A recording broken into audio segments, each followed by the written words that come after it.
Semua orang bisa bergabung ke Golkar, tapi tentu dengan cara-cara bergabung aja boleh. Apa tidak boleh? Menurut Bapak berarti Pak Jokowi memang cocok ya Pak masuk Partai Golkar secara karakteristik itu yang Pak JK. Ya, semua orang bisa, kamu juga bisa. Hah? Boleh, tapi untuk jadi pengurus ada aturannya. Kalau untuk jadi ketua atau jadi apa harus minimum 5 tahun.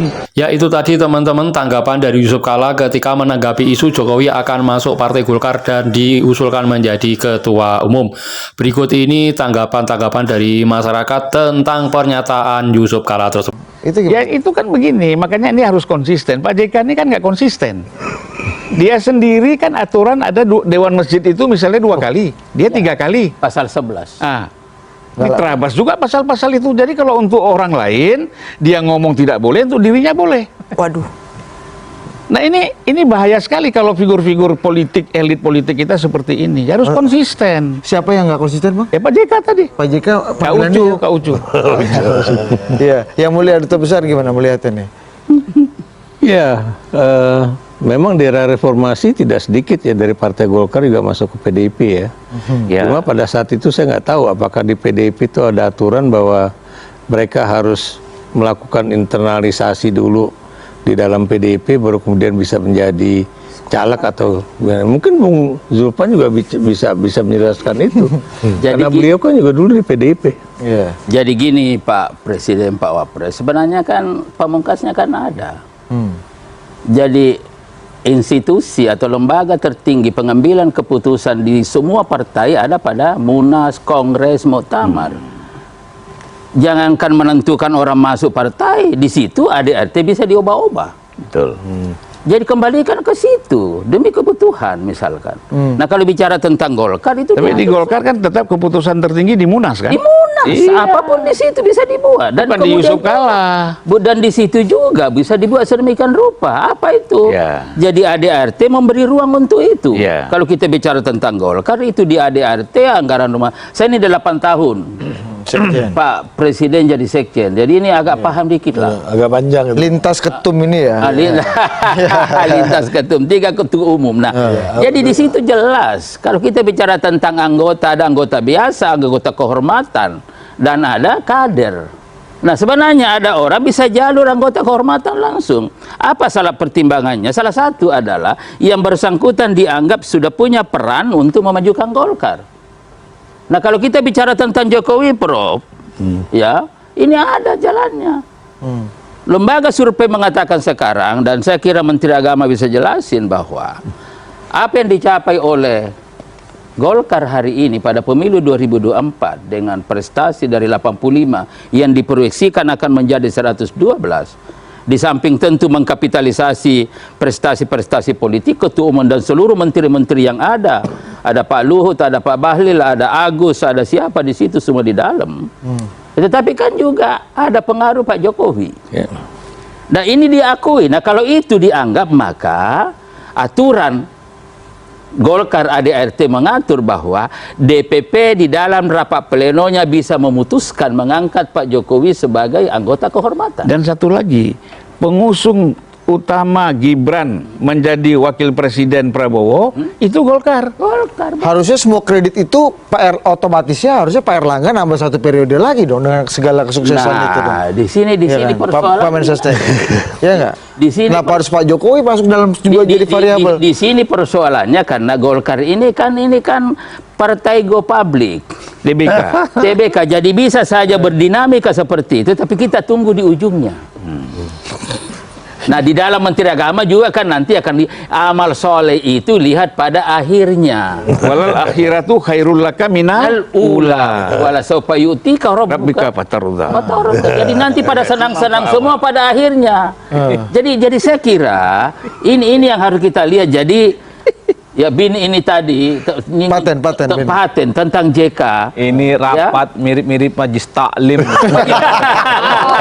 Iya. Tetapi berasa di ini Masjid saya kira. Sunda Kelapa kita. Jadi kita kerangkai seperti itu. Jadi memang. Soal Pak JK tadi gimana? Jadi saya kira. Pak Mensesnek. Sudah Ini kan paten, fatsunnya. berarti. Saya kira betul. Seperti dikatakan Pak Menristek juga fatsunnya kan nggak begitu etik. dengar dulu. Saya kira betul, Pak Persnya ngomong betul. terus. Saya selaku Mensesnek hormat kepada, tetapi selaku BIN belum pernah bicara ke saya, baru kali ini. Oh, Karena itu saya agak kagum, bukan kagum, agak kagum. Nah, jadi kenapa? Karena Intel bisa lapornya presiden. dan Intel Iya. seperti inilah yang harus kita beri posisi yang lebih kuat. Karena bicara sesuai dengan fakta. Sebagai Intel beneran. Ya, fakta bicara. Bahwa misalkan JK aturannya di sana di DMI 2 periode, baru diundurlah muktamar itu 2 kali, setelah itu terpilih lagi ketiga kalinya. Lalu kemudian jadi tadi Golkar juga bicara tentang tahun 2004. 2004 Golkar itu melakukan kompensi. Pada saat proses kompensi ini jalan, Yusuf Kala menarik diri lalu kemudian menjadi wakilnya SBY. Lalu terpilihlah Wiranto. Berhadapanlah ini. Berarti yang dilawan oleh JK pada waktu itu adalah partainya. Kemudian pada saat sekarang ini 2024 Airlangga berbusa-busa ngomong dengan caranya seperti apa mendukung Prabowo Gibran, tapi JK ada di nomor 1. Nah, artinya sikap posisi politik JK berhadapan dengan sikap dan keputusan partainya. Nah, Ya, kadang dia berhasil, kadang dia enggak. 2014 juga berhadapan dengan partainya kan? Baru 2004. Anda sekjennya Pak Ical waktu itu mendukung Pak Prabowo. Nah, bahkan pada waktu itu akibatnya ada rekayasa-rekayasa terjadi dualisme kepemimpinan partai. Ya. Tetapi alhamdulillah kita gugat melalui proses hukum, ada 3 proses hukum, semua kita menangkan.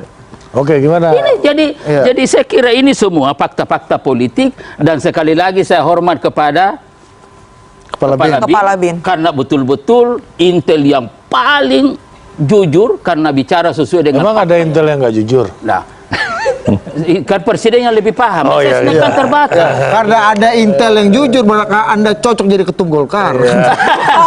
Jadi Baru lo Putri Akamani. Jangan-jangan Anda pula mau nih. Mungkin nggak ini yang diomongin sama Mbak? Dan ujung-ujungnya ternyata dari skema tadi struktural fungsional itu ujung-ujungnya ya sebenarnya Golkar akan jadi rumah barunya Pak Jokowi. Nabi Yunus itu tidak pernah mengira akan bisa keluar dari perut ikan paus.